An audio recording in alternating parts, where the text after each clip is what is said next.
The Billboard Hot 100 is the most popular music chart in the US, and it ranks the top 100 songs every week based on several factors. But how exactly are these songs calculated and ranked? Let's find out.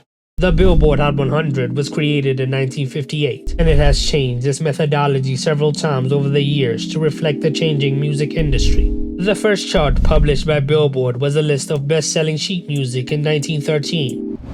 In 1940, Billboard published its first top 10 singles chart, best-selling retail records, with I'll Never Smile Again as its first number one. In 1955, Billboard started the top 100 singles chart, which was the first all-encompassing 100-position chart. The first number one was Love Is a Many-Splendid Thing by Four Aces. In 1958, Billboard replaced the top 100 with the Hot 100, which combined the sales and airplay data from various sources. The first number one on the Hot 100 was Poor Little Fool by Ricky Nelson. In 1973, Billboard started using electronic devices to track radio airplay, instead of relying on reports from radio stations. In 1991, Billboard began using Nielsen SoundScan data. This data provided more accurate figures for the chart. This caused a major shift on the Hot 100. It showed that hip-hop, R&B, and country singles sold more than previously thought. It also allowed singles to stay longer on the Hot 100, which resulted in the recurrence rules being created. The first recurrent rule was the 20-20 rule. It states that any song that has spent 20 weeks on the chart and is charting below number 20 is removed. This rule has now been replaced by the 50-20 rule and the 25-52 rule. In 1998, Billboard decided to include airplay-only tracks on the Hot 100. This is the point where the Hot 100 changed from a singles chart to a songs chart. In 2005, digital sales were included in the chart for the first time. This gave sales a larger presence on the Hot 100. In 2007, on-demand streaming was added to the chart's formula for the first time. The formula at the time was to divide sales by 10, radio impressions by 10,000, and streaming figures by 500. The services that were included were Yahoo Music and AOL Music. However, due to the small size of streaming at the time, this did not have much impact on the chart. In 2012, more on-demand streaming services were included on the chart. Streaming services like Spotify. In 2013, YouTube streams were added to the chart's formula. This resulted in a massive chart shakeup, and genres like rap and reggaeton began to enjoy a larger presence on the chart.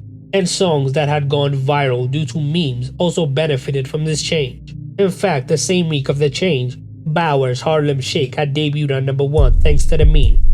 The current formula for the Hot 100 combines three main components: streaming, airplay, and sales. The formula changes over time to reflect the changing music industry.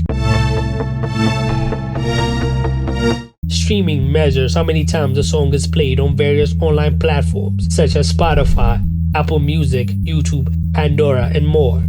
Billboard tracks both on-demand streaming, which are initiated by the user, and programmed streams, which are generated by playlists and algorithms.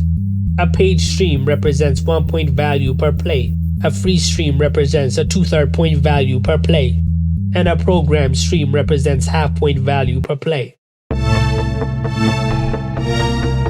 Airplay measures how many times a song is played on radio stations across the country. Billboard monitors over 1,200 radio stations in different genres and formats. Airplay is based on audience impressions. Sales measures how many times a song is purchased or downloaded from digital retailers such as iTunes, Amazon Music, Google Play, and more. Billboard also counts physical sales of singles such as CDs and vinyls, but these are very rare nowadays.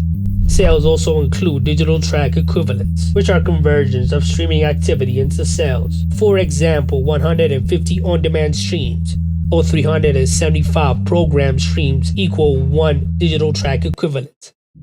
The Hot 100 today is mostly influenced by streaming, with airplay taking the second most influence and sales taking the third most influence.